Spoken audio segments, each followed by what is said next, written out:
Mon fils a dit « Je ne veux plus de ton nom de famille.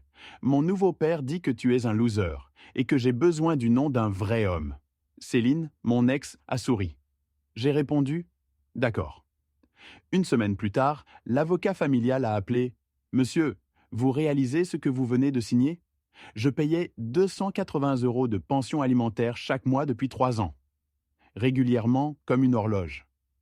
Pendant ce temps, mon ex et son nouveau mari publiaient des photos de la Côte d'Azur et achetaient à Lucas la dernière PlayStation. Moi, je mangeais des pâtes dans mon studio à Montreuil, travaillant soir et week-end pour couvrir les paiements et mon propre loyer. Le manque de respect a commencé par des petites choses. Lucas a commencé à m'appeler Julien au lieu de papa. Puis sont venus les récits sur comment son beau-père lui apprenait à être un vrai homme, réparer une voiture, jouer au foot, se défendre. Des choses que j'avais essayé de lui enseigner avant le divorce. Quand il est venu pour le week-end avec un maillot portant le nom de son beau-père, j'ai compris que tout avait changé. Il me regardait à peine pendant le dîner, scotché à son téléphone. Quand j'ai suggéré d'aller faire de la randonnée comme avant, il a répondu que son vrai père l'avait déjà emmené le week-end dernier. Et puis, il l'a dit, debout sur le seuil de ma porte, refusant d'entrer, « Je veux changer de nom, abandonner le tien, prendre le sien. Il dit que tu es un loser qui ne peut même pas se payer un vrai logement. » Céline se tenait derrière lui, bras croisés, avec ce sourire familier. Le même qu'elle avait quand le juge lui avait accordé la garde principale et fixé ma pension. Elle planifiait déjà ses prochaines vacances. Je le voyais à son sac Hermès. « Il est assez grand pour faire ses propres choix, » dit-elle. « Tu peux te battre, mais ça ne fera que le faire te détester encore plus. En plus, on sait tous les deux que tu ne peux pas te payer un autre procès. » J'ai regardé mon fils, 13 ans, déjà plus grand que sa mère, portant des baskets Nike à 180 €, plus que mon budget alimentaire hebdomadaire. « D'accord, » j'ai dit, « si c'est ce que tu veux. » Le lendemain matin, j'ai appelé mon avocat. « Vous êtes sûr ? Une fois que vous aurez signé, il n'y aura pas de retour en arrière. »« Je suis sûr. » Préparez les papiers.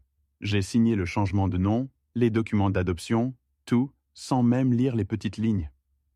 Céline était ravie, m'envoyant des textos sur combien j'étais mature, comment Marc planifiait déjà d'emmener Lucas à la pêche ce week-end pour célébrer leur vraie nouvelle famille. 7 jours plus tard, mon téléphone a sonné. J'étais à mon 2e travail quand l'avocat de Céline l'a appelé. Je n'oublierai jamais le moment où elle m'a appelé, la voix tremblante de panique. « Qu'est-ce que tu as fait ? » ?»« Je vous ai donné exactement ce que vous vouliez. Les papiers sont déposés. L'adoption est finalisée. La pension alimentaire prend fin lors de l'adoption légale par le beau-parent. C'est la norme standard du code de la famille. Silence. Ton mari voulait être son vrai père. Maintenant, il l'est.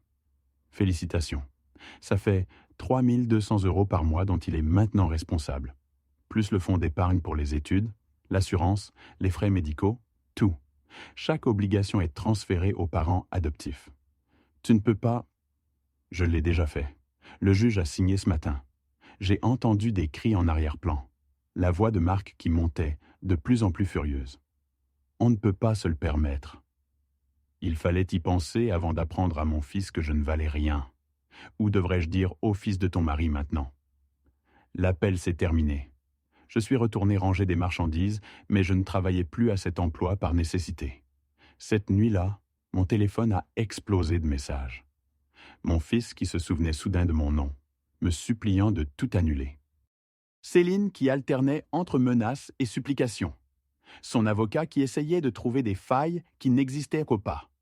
Mais le plus beau dans la loi, une fois qu'une adoption est finalisée, les parents biologiques n'ont aucune obligation légale.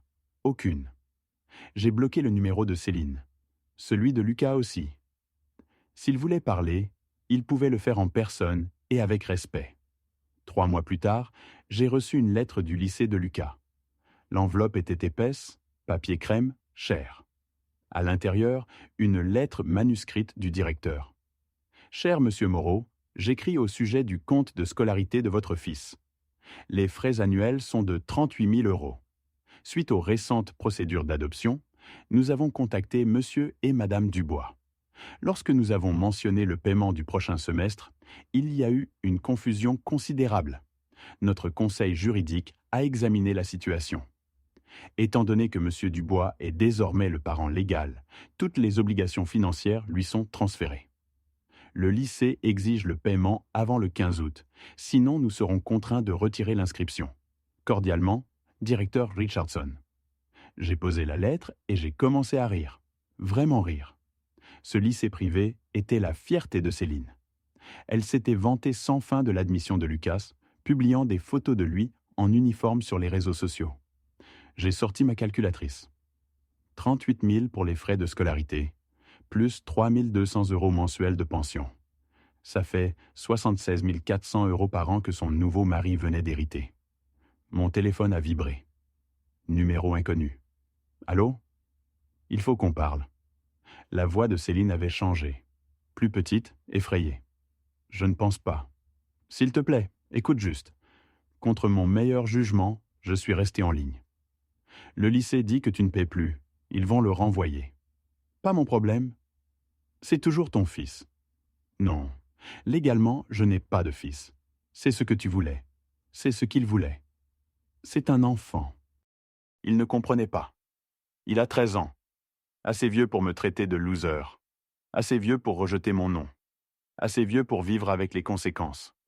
Je l'ai entendu pleurer. Il fut un temps où ce son m'aurait brisé le cœur.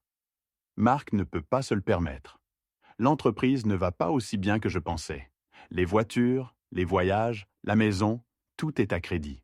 On tient à peine. La vérité sortait enfin.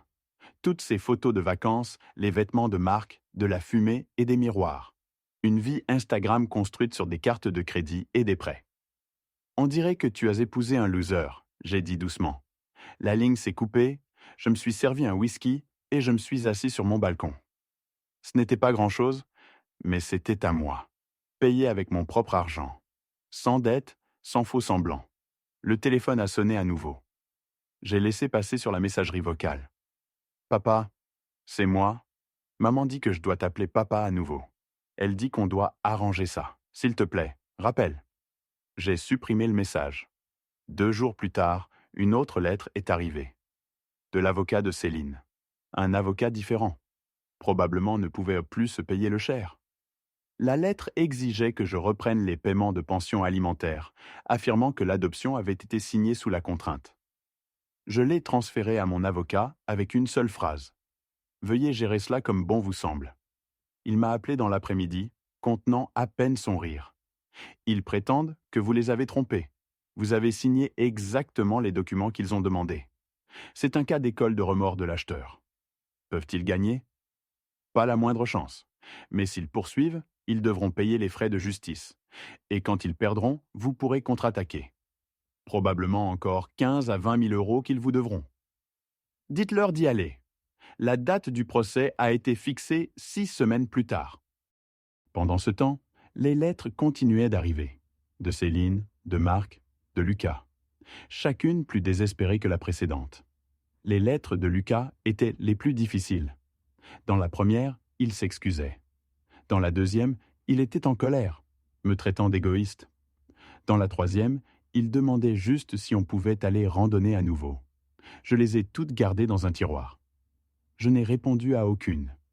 4 semaines avant le procès, l'école a appelé. Monsieur Moreau, c'est la directrice André du collège Rousseau. Votre fils s'est battu avec un autre élève.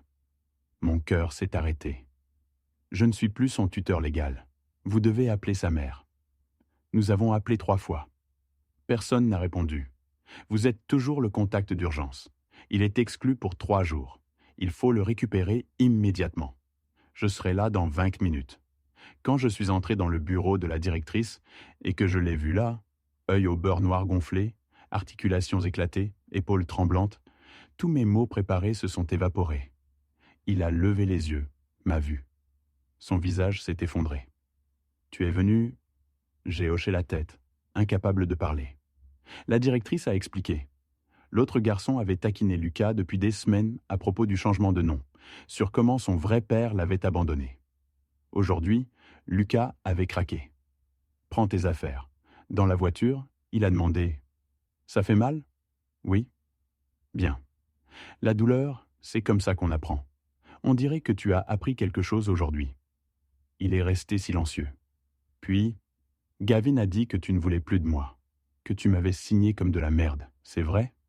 Je me suis garé dans une station-service, j'ai coupé le moteur. Tu m'as dit que j'étais un loser. Tu as rejeté mon nom. Tu as dit que Marc était ton vrai père. Alors je t'ai donné exactement ce que tu demandais. Tu l'as choisi. Maintenant, vis avec ce choix. Des larmes ont commencé à couler. Je suis désolé. Je sais.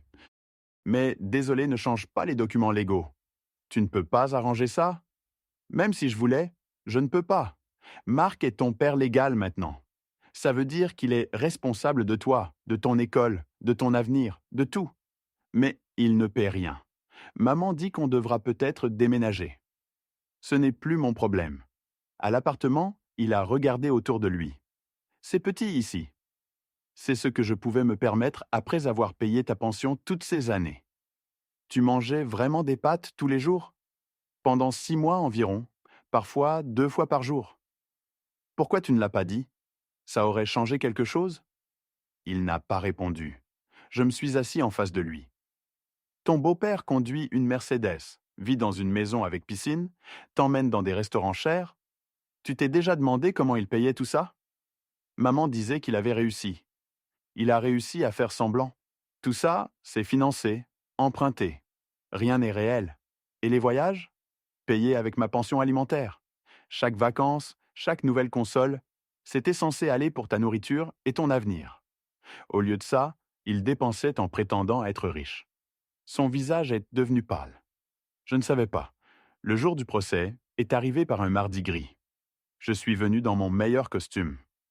Céline et son mari étaient déjà là, avec leur avocat bon marché. Céline avait des cernes sous les yeux. Son sac de Marc avait disparu. Marc ne me regardait pas, mâchoire serrée. Mon avocat s'est penché. Ils vont argumenter que vous n'avez pas expliqué les conséquences financières. Peuvent-ils le prouver? Ils vont essayer, mais nous avons les documents signés et les emails où vous avez simplement accepté leur demande. La juge était une femme d'une 60aine d'années avec un regard perçant. Elle a lu les dossiers, levant occasionnellement les yeux. Laissez-moi voir si je comprends bien. Vos clients ont initié l'adoption. Leur avocat a vérifié tous les documents. Monsieur Moreau a signé sans contestation. Et maintenant, ils veulent annuler parce qu'ils n'aiment pas les implications financières? Votre honneur, Monsieur Moreau n'a pas divulgué... N'a pas divulgué quoi? Qu'adopter un enfant implique une responsabilité financière? Ce n'est pas de la divulgation, maître. C'est du bon sens. Elle a regardé Céline et Marc. Votre avocat ne vous l'a pas expliqué? Céline a parlé, voix tremblante. On pensait qu'il continuerait à payer pour son fils. Son fils? Selon ces documents, Monsieur Dubois est maintenant le père légal. Monsieur Moreau n'a pas de fils. La salle était silencieuse. J'ai ici des messages où Madame Dubois dit à Monsieur Moreau que son fils a besoin d'un vrai père, pas d'un loser fauché. Vous ne pouvez pas rejeter cet homme, vous moquer de sa situation, encourager votre fils à le remplacer, rompre légalement ses droits parentaux, puis exiger qu'il continue à subvenir aux besoins d'un enfant qui n'est légalement plus le sien. Mais le lycée? Le lycée est maintenant la responsabilité de Monsieur Dubois, comme tout le reste. La juge s'est tournée vers moi. Monsieur Moreau, avez-vous quelque chose à ajouter? Je me suis levé. Votre honneur, j'aimais mon fils. J'ai travaillé à 2 emplois pour payer ses pensions. Je me suis privé pour qu'il ait tout. Mais l'amour n'est pas à sens unique. Quand il m'a regardé dans les yeux et m'a dit que je n'étais pas son père, ça a fait plus mal que n'importe quel fardeau financier. Je leur ai donné exactement ce qu'ils demandaient.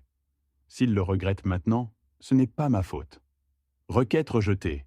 L'adoption est maintenue. Monsieur Moreau n'a aucune obligation légale. Les frais de justice seront payés par les demandeurs. Elle a frappé son marteau. Céline s'est effondrée, sanglotant. Marc chuchotait avec colère à leur avocat. Je me suis dirigé vers la sortie.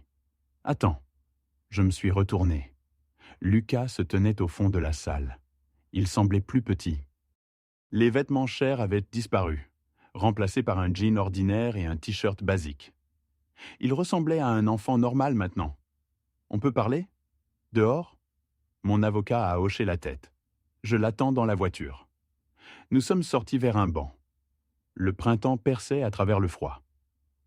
J'ai entendu ce que tu as dit là-dedans, à propos de l'amour. Je t'aimais. Passé. Tu me détestes maintenant? J'ai réfléchi. Vraiment réfléchi. Non. Je ne te déteste pas. J'ai juste fini d'accepter qu'on me traite comme de la merde. Je suis désolé pour ce que j'ai dit. Pour tout. Je sais. Tu peux pardonner? J'ai regardé cet enfant et j'ai vu toutes les années derrière nous. Peut-être un jour, mais pas aujourd'hui. Aujourd'hui, tu vas rentrer avec ta mère et ton père légal. Tu vas vivre avec le choix que tu as fait. Et si j'ai besoin de toi? Alors tu te débrouilleras, comme je me suis débrouillé quand tu m'as dit que tu n'avais plus besoin de moi. Il s'est essuyé les yeux. Tout s'effondre. Maman et Marc se disputent tout le temps, à cause de l'argent, à cause de moi. Marc dit que j'ai ruiné sa vie, qu'il n'a jamais voulu d'enfant. J'ai ressenti un pincement de sympathie, mais j'avais appris que la sympathie ne payait pas les factures. Ça a l'air dur, mais ce n'est pas mon problème à résoudre. Qu'est-ce que je suis censé faire? Tu vas grandir, tu vas apprendre que les actes ont des conséquences, et tu vas comprendre que les gens qui t'aiment vraiment ne posent pas de conditions. Tu m'aimais vraiment? Ou tu aimais juste avoir un fils? La question a frappé comme un coup de poing. Je t'aimais, le vrai toi. Pas la version Instagram que ta mère a créée, juste toi. L'enfant qui adorait les dinosaures, qui avait peur du noir, qui posait 1 million de questions. Cet enfant est toujours là. Alors il doit retrouver son chemin. Parce que la personne devant moi, celle qui m'a traité de loser, je ne la connais pas. Je me suis levé. Je dois y aller. Je peux avoir ton numéro? Tu l'as déjà. Tu as choisi de ne pas l'utiliser. Mon avocat attendait dans la voiture. Nous sommes retournés à son bureau. Le tribunal m'avait accordé les frais juridiques. Encore 18 500 € que Céline devrait payer. Ils vont réessayer, a dit mon avocat. Les gens comme ça n'abandonnent pas. Qu'ils essaient. Je ne paierai plus un centime. Ce soir-là, j'ai regardé des appartements dans de meilleurs quartiers. Des endroits que je pouvais maintenant me permettre sans envoyer 280 € chaque mois. Mon téléphone a vibré. Message de Marc. On doit parler d'homme à homme. Tu détruis la vie d'un enfant par rancune. Tu as choisi d'être son père. Maintenant, sois-le. Je ne peux pas me le permettre. Il fallait y penser avant. S'il te plaît, je vais tout perdre. Parfait. Maintenant, tu vas savoir ce que ça fait. J'ai bloqué le numéro. 2 mois ont passé. J'ai déménagé dans un meilleur appartement. 2 chambres. J'ai commencé à économiser. Ouvert un compte d'investissement. Mon avocat a appelé. Ton ex dépose le bilan. La maison est saisie. L'entreprise de Marc a fait faillite. Il déménage dans un appartement en location.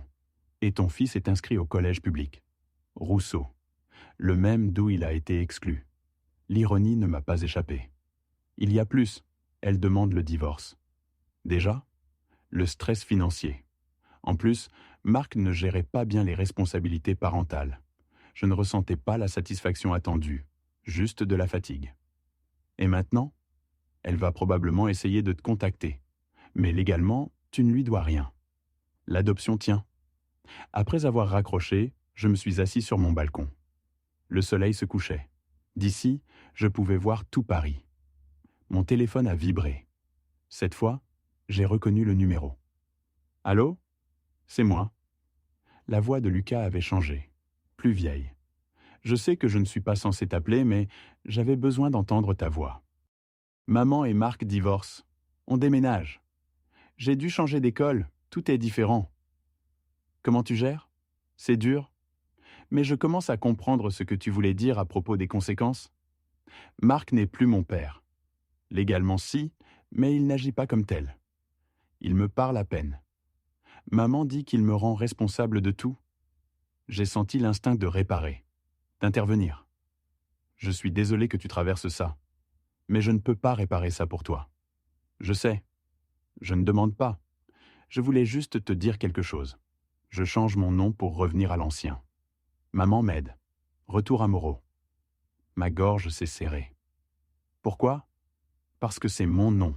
C'est qui je suis. Je n'aurais pas dû y renoncer. Ça ne changera rien légalement. Je sais, mais les noms comptent. Tu me l'as appris. Tu disais que notre nom venait de notre arrière-arrière-grand-père qui est arrivé ici sans rien et a tout construit. Qu'il représentait le travail, l'intégrité et tenir parole. Je m'en souviens. Le silence s'est étiré. Je peux te voir parfois? Je ne demande pas d'argent. Tu me manques juste. Nos discussions me manquent. J'ai pensé à la chambre vide, au matériel de camping dans mon placard, à tous les week-ends passés seuls. Peut-être. Commençons doucement. Des appels de temps en temps. On verra. Vraiment? Vraiment. Mais il y a des conditions. Tu me traites avec respect. Tu ne me mens pas. Et tu comprends que je ne suis pas ton distributeur automatique. Je suis juste moi. À prendre ou à laisser. Je prends. Nous avons parlé pendant 20 minutes, de l'école, de ses cours, d'un livre qu'il lisait, des trucs normaux. Quand nous avons raccroché, j'ai ressenti quelque chose que je n'avais pas ressenti depuis longtemps. Pas du bonheur, juste une possibilité. 6 mois plus tard, nous avions trouvé un rythme.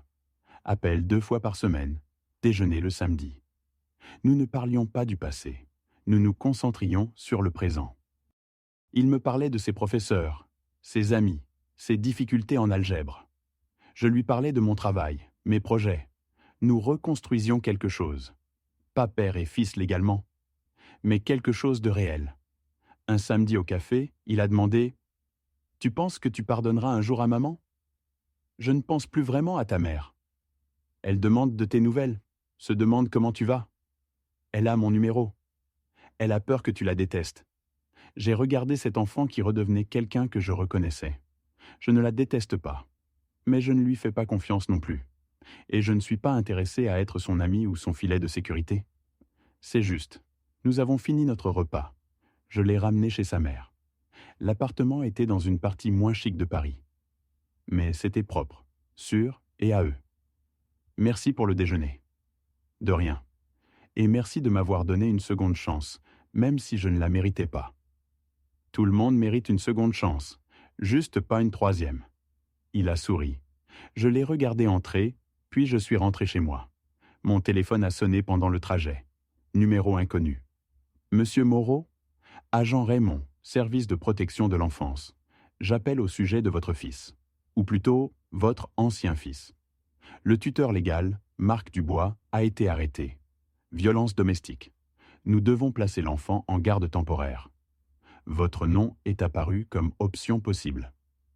Mon estomac a chuté. Je ne suis pas son tuteur légal. Nous sommes au courant. Mais la mère vous a inscrit comme contact d'urgence. Elle dit qu'il serait à l'aise avec vous pendant l'enquête. Pour combien de temps? Peut-être quelques jours. Peut-être quelques mois. Ça dépend si la mère peut fournir un environnement sûr. J'ai pensé à ma chambre vide, au repas tranquille, à la reconstruction lente de quelque chose qui ressemblait à de la confiance. J'ai besoin d'y réfléchir. Nous avons besoin d'une réponse d'ici demain matin. Sinon, il entre dans le système de placement familial. Après avoir raccroché, je suis resté dans ma voiture 20 minutes, essayant de comprendre ce que j'étais censé faire. Ce n'était pas mon problème. J'avais renoncé à mes droits. J'avais reconstruit ma vie. Mais j'ai pensé à cet enfant disant merci pour le déjeuner, aux appels où il écoutait vraiment, à la façon dont il essayait d'être meilleur. J'ai appelé mon avocat. « Tu es fou? Tu t'es battu pendant 1 an pour sortir de ça? » Je ne replonge pas. Je fournis juste une garde temporaire. Si tu fais ça, tu le fais en tant que tuteur, pas parent. Pas de droits légaux, pas de mots à dire sur son avenir. Et si sa mère se ressaisit, elle peut le reprendre à tout moment. Je comprends. Tu es trop bon pour ton propre bien. Ou juste assez stupide pour espérer que faire ce qui est juste compte. Le lendemain, j'ai récupéré Lucas au bureau du service. Il avait un sac à dos et un air effrayé. « Tu es venu? » ?»« Oui. » »« Je ne pensais pas. C'est temporaire. Ma maison, mes règles. Tu vas à l'école, tu fais tes devoirs, tu me traites avec respect. Et quand ta mère réglera les choses, tu retourneras chez elle. Je sais, Mais quelque chose dans son visage me disait qu'il espérait quelque chose de plus. À l'appartement, je lui ai montré la chambre d'amis. C'est la tienne pendant que tu es ici. Bureau pour les devoirs. Mot de passe Wi-Fi sur le frigo. Dîner à 6 heures, petit déjeuner à 7 heures. C'est bien. Merci. Cette première soirée était gênante. Dîner ensemble, spaghetti. Conversation sur l'école. Vers 9 heures, il est sorti de sa chambre. Pourquoi tu as accepté? Tu ne me dois rien. Tu as raison, mais tu es juste un enfant pris au milieu des erreurs d'adultes. Et peut-être que je ne suis pas ton père légal, mais ça ne veut pas dire que je ne peux pas être quelqu'un qui se présente quand ça compte. Je vais faire mieux cette fois, je promets. Sois juste toi-même. 3 semaines sont devenues 3 mois. Sa mère suivait une thérapie. Marc était en prison.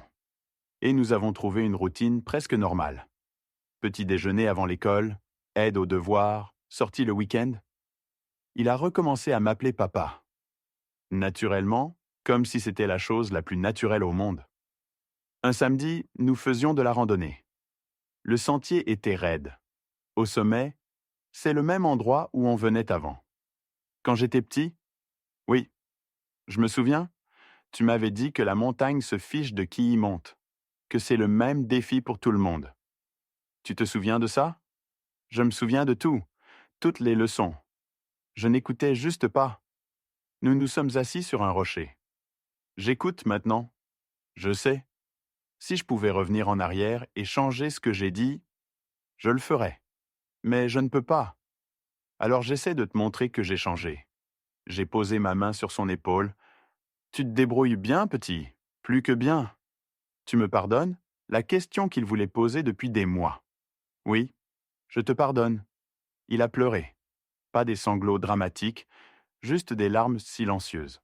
Merci. Nous sommes restés jusqu'au coucher du soleil, peignant le ciel d'orange et de rose. Mais cette fois, je n'étais pas seul. 6 mois après cet appel du service, sa mère a obtenu l'autorisation de le reprendre. Elle avait terminé sa thérapie, trouvé un travail stable, emménagé dans un appartement décent. Le tribunal avait dit qu'elle était prête. La veille de son départ, nous avons préparé son plat préféré, des tacos au poulet, et avons mangé en silence. Je ne veux pas partir. Tu dois. C'est ta maman. Elle a beaucoup travaillé pour te récupérer. J'ai l'impression de te perdre à nouveau. Tu ne me perds pas. Je ne suis qu'à un coup de fil. Et on peut toujours déjeuner le samedi. Tu promets? Je promets. Il a déménagé chez sa mère le lendemain. J'ai aidé à monter ses cartons. Sa mère se tenait dans l'embrasure, nerveuse. Merci. Pour tout. Je l'ai fait pour lui, pas pour toi. On peut parler un jour? De tout? Peut-être. Quand je serai prêt. Je suis rentré chez moi. La chambre d'amis était à nouveau vide. L'appartement était silencieux, mais il ne semblait pas solitaire. Il semblait paisible. 1 an plus tard, l'école a appelé. Lucas avait été nominé pour un prix. Meilleure amélioration scolaire. La cérémonie était la semaine suivante. Je suis venu dans mon bon costume et je me suis assis au fond de l'auditorium. Quand ils ont appelé son nom, il a traversé la scène la tête haute. Il m'a regardé et a souri. Après, nous sommes allés manger une glace, le même magasin où nous allions quand il était petit. J'ai été accepté dans le programme pour surdoués. Je pense à l'ingénierie, peut-être l'architecture. Concevoir des choses qui durent. Bon choix. Je l'ai appris de toi. À propos de construire des choses qui comptent, nous avons parlé de ses projets, de ses rêves, de son avenir. Et j'ai réalisé quelque chose d'important. Je ne suis peut-être pas son père légal. Je ne le serai peut-être plus jamais. Mais j'étais l'homme qui s'est présenté, qui lui a appris les conséquences et les secondes chances, qui a prouvé que l'amour ne nécessite pas un document légal ou un nom de famille. Mon téléphone a vibré. Message de Céline. Tu l'as sauvé quand je ne pouvais pas, quand Marc ne voulait pas. Tu t'es présenté et tu l'as sauvé. Je ne pourrai jamais rembourser ça. J'ai tapé, tu n'as pas besoin de rembourser. On va bien. Parce que nous allions bien. Pas comme mari et femme, mais comme 2 personnes qui avaient appris de leurs erreurs. Comme 2 personnes essayant d'élever un bon garçon dans un monde compliqué. En ramenant Lucas chez sa mère ce soir-là, j'ai réalisé autre chose. Je n'ai pas gagné parce que je suis parti. Je n'ai pas gagné parce que j'ai échappé aux pensions. J'ai gagné parce que j'ai choisi de me présenter quand ça comptait. Parce que j'ai choisi d'aimer un enfant même quand il m'avait blessé. Même quand c'était plus facile de rester à l'écart. C'est ce que font les vrais pères. Pas parce qu'un papier le dit, mais parce que c'est qui ils sont.